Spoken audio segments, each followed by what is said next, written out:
Okay, so Colonial Williamsburg, you're tired of me talking about it. But I want to look at the interiors because what you're seeing and what the opportunity is and the greatness of Colonial Williamsburg is the variety, the uniqueness, the wonder of some of these things that were built 250 years ago.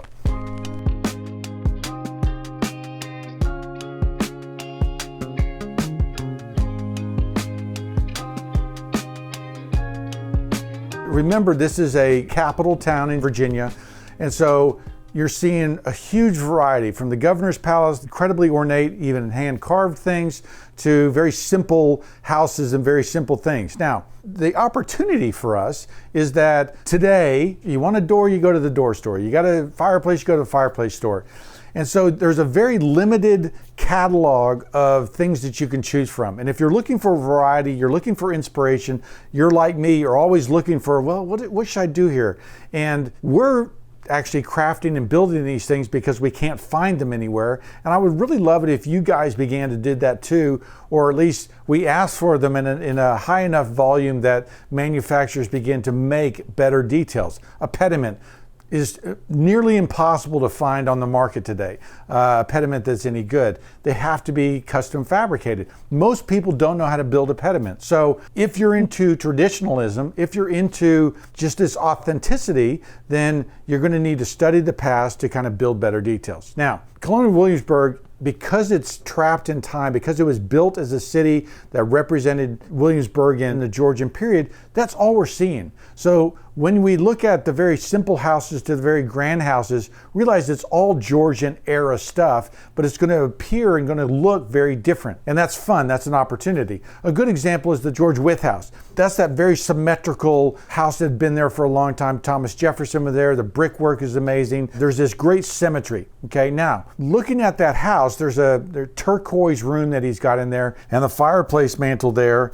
is not especially typical. It's not typical at all. It's basically a white marble surround and a panel above with like a door casing going around. Now, I'm not saying that that's what you're going to do in the parlor of your Georgian Revival house, but you do need ideas for the kitchen mantle. You do need ideas for mantles for fireplaces upstairs. You do need ideas for how to think about things.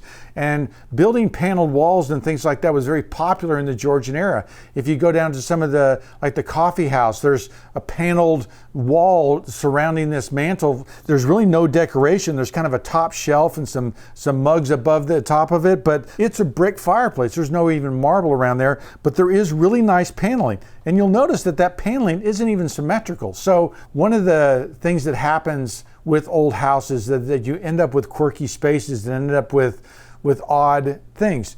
It's okay to fill those out and not try to make everything perfect. The Georgian era, especially in America, it's rustic, it's rural. We don't have a lot of fine craftsmen. So to tip your hand, to show the hand of the craftsman, to show the way things are being laid out, even if they're not 100% symmetrical, still works. And one of the charming things I loved about North Bennett Street, we'd go look at these houses and they were quirky, well-crafted details, but they weren't super symmetrical. And my wife, who's a little OCD, drive her nuts, I suspect, but that's the charms. It's one of those things where I say to clients, you got to pay extra for that. That's one of those things that's really cool, that takes a little bit more time, takes a little bit more boldness, in my opinion, but you get something that's really lovely. Now, if you go to the governor's mansion, you'll see some details there and a richer set of materials. There's some marble fireplaces, there's stained grade wood. Now remember, the governor's palace is a recreation, okay? It burnt down and they recreated it. So some of it is a recreation. You don't see a lot of stained grade wood in America. There's this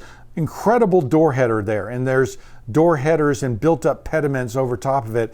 If you just watched one of my recent videos, I'm building this pediment for this library. We're actually doing a broken pediment. There's excellent examples in here, and I used historic examples of pediments to put this together. But remember, the reason I like door headers and pediments is because they are that classical entablature all put together. architrave that goes around the door. In this case, they've got this kind of gold ribbon that goes around the outside, but you've got a cross-headed corner, you've got a pulvinated frieze, you've got this really pretty pediment cornice that goes up with the pediment. Those are great details. I don't want you to just take a picture, oh yeah, we're going to copy that. But you need to study that. You need to study the details. What size are those moldings? How big is that really going to be? What's the proportion and scale between these different ones? How do we pull this together? So I'm holding this going, there's great details, there's great richness here, but it's going to take a little study and time to kind of figure it out. Now, the most rustic is kind of a servant's quarters, and in the servant's quarters you actually see a timber ceiling in there. And so this timber ceiling is conveying the fact that you're looking at the framing, you're looking at the floorboards above, it's been whitewashed and most likely lime washed, and it has this rich texture. It's a study of all of these different pieces and parts to understand how to build in that with that Georgian era and that Georgian story. So if you're building a really great Georgian house, you're going to have a hierarchy. The front rooms, the main areas are going to have rich details, but as you step back to other areas, you go upstairs to bedrooms and you go downstairs to the basement, those all should reflect the different characters of that era if you want to kind of get that Georgian authentic look right. So notice what we're doing here. Notice that we started at the coffee house, kind of a simple public space.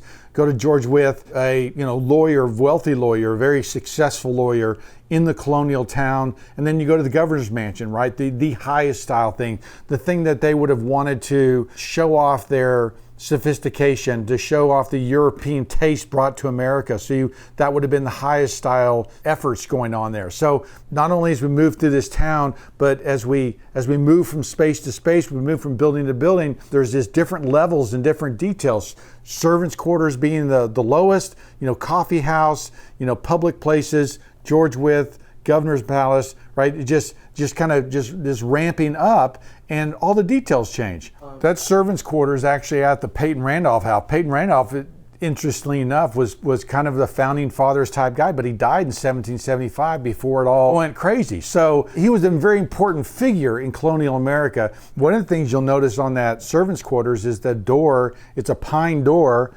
unpainted, right? So you almost have a hierarchy of materials here where you have the pine door that they didn't even bother to paint it. Then you have painted doors. Then you have the stained grade doors in the governor's palace. So different ways of handling this and different ways of putting this together is very interesting. The Peyton Randolph house, originally 1715, and then it was added on to in 1724. And you see the original front stair becomes the back stair, and the main stair, when he rebuilds it, becomes very important and very elevated and very rich. And so just staying on stairs real quick, Georgian stairs are unique. The balusters ends up being pretty big. You end up having oftentimes carved brackets, which is where the stair tread goes up, the bracket that kind of supports the tread. It's oftentimes carved or certainly ornamented and shaped. And so just a study of those stairs, a study of the handrail, study of the size of that thing. Those are great textural Georgian details that if you can get those right, again, you're cranking your game up and you're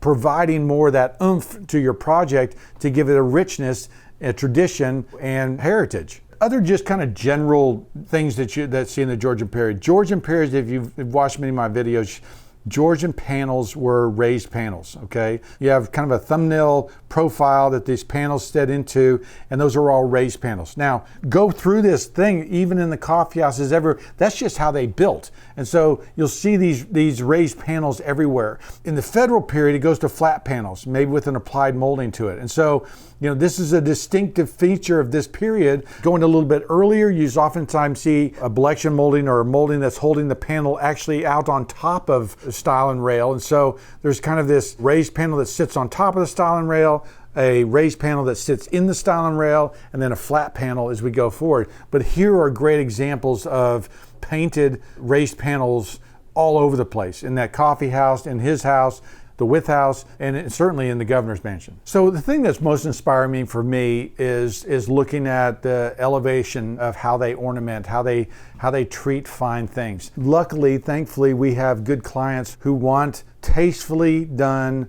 classicism, okay? Tastefully done with an historic precedent. And I look at these pediments and I look at the, the broken pediment with the shield and these arms that curl up that are so beautiful. I look at those things and I'm like, how, right? How did they do that? What were they thinking? Love the carving and love the detail. And look, if you wanted to replicate that, notice the scale of it, notice the size of these moldings. Sometimes those door casings sit 2-3 inches off the wall.